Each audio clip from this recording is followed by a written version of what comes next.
Causa e natureza da clarividência sonambúlica. Explicação do fenômeno da lucidez. As percepções que ocorrem no estado sonambúlico, sendo de uma outra natureza do que aquelas do estado de vigília, não podem ser transmitidas pelos mesmos órgãos. É constante que, neste caso, a visão não se efetue pelos olhos que, aliás, estão geralmente fechados e que se pode mesmo pôr ao abrigo dos raios luminosos de maneira a afastar toda suspeita. A visão à distância e através de corpos opacos exclui, além disso, a possibilidade do uso dos órgãos ordinários da visão. É preciso, pois, de toda necessidade, admitir no estado de sonambulismo o desenvolvimento de um sentido novo, sede de faculdades e de percepções novas que nos são desconhecidas e das quais não podemos nos dar conta senão por analogia e pelo raciocínio. Para isso, se concebe nada de impossível. Mas qual é a sede desse sentido? É o que não é fácil de determinar com exatidão. Os próprios sonâmbulos não dão a esse respeito nenhuma indicação precisa. Ocorre que, para melhor verem, aplicam os objetos sobre o epigastro, outros sobre a fronte, outros sobre o occipital. Esse sentido não parece, pois, circunscrito num lugar determinado. É certo, contudo, que a sua maior atividade reside nos centros nervosos. O que é positivo é que o sonâmbulo vê por onde e como. É o que ele mesmo não pode definir. Notemos, no entanto, que no estado sonambúlico, os fenômenos da visão e as sensações que o acompanham são essencialmente diferentes daquele que ocorre no estado ordinário. Também não nos serviremos da palavra ver senão por comparação, e na falta de um termo que, naturalmente, não temos para uma coisa desconhecida.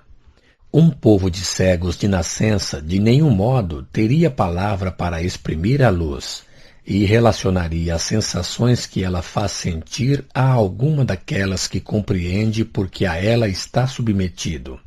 Procurou-se explicar a um cego a impressão viva e brilhante da luz sobre os olhos.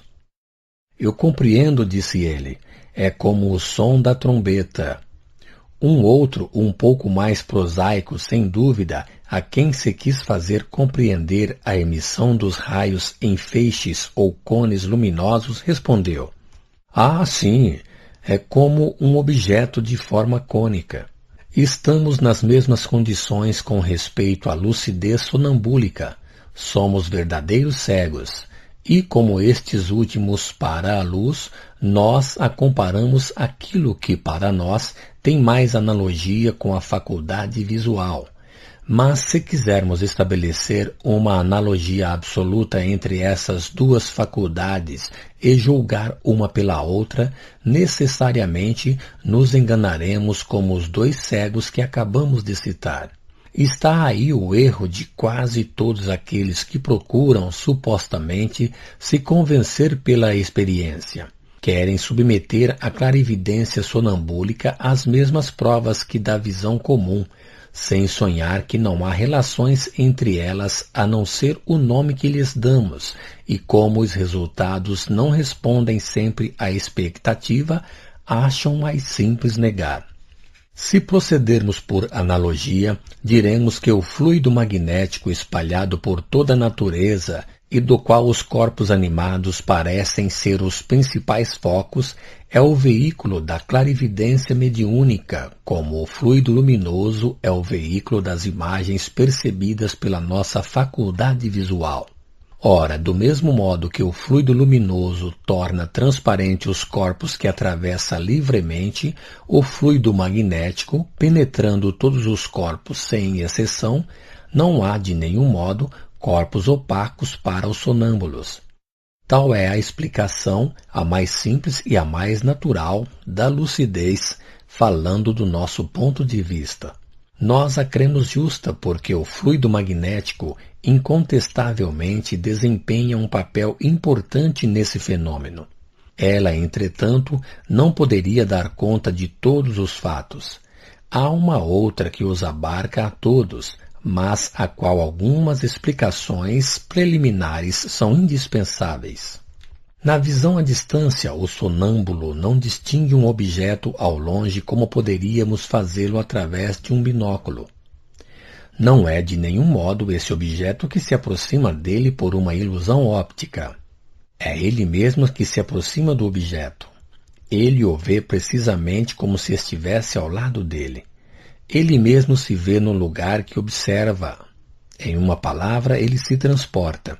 Seu corpo, nesse momento, parece aniquilado. Sua palavra é mais abafada. O som de sua voz tem alguma coisa de estranha. A vida animal parece se extinguir nele. A vida espiritual está toda inteira no lugar onde o seu pensamento o transporte. Só a matéria fica no mesmo lugar.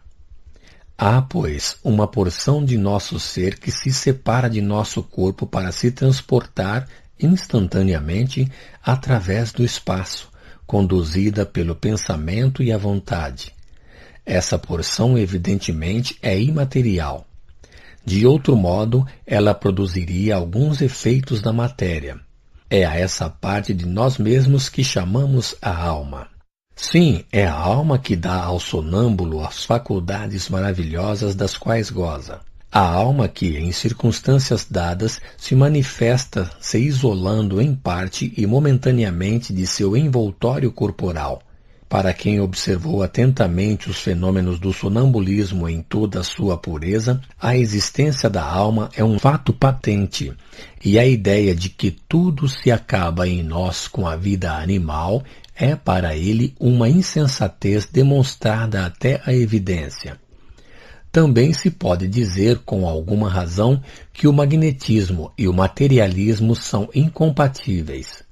Se há alguns magnetizadores que parecem se afastar dessa regra e que professam doutrinas materialistas, é que não fizeram, sem dúvida, senão um estudo muito superficial dos fenômenos físicos do magnetismo e que não procuraram seriamente a solução do problema da visão à distância. Qualquer que ele seja, jamais vimos um único sonâmbulo que não estivesse penetrado de um profundo sentimento religioso, quaisquer que possam ser as suas opiniões no estado de vigília. Retornemos à teoria da lucidez.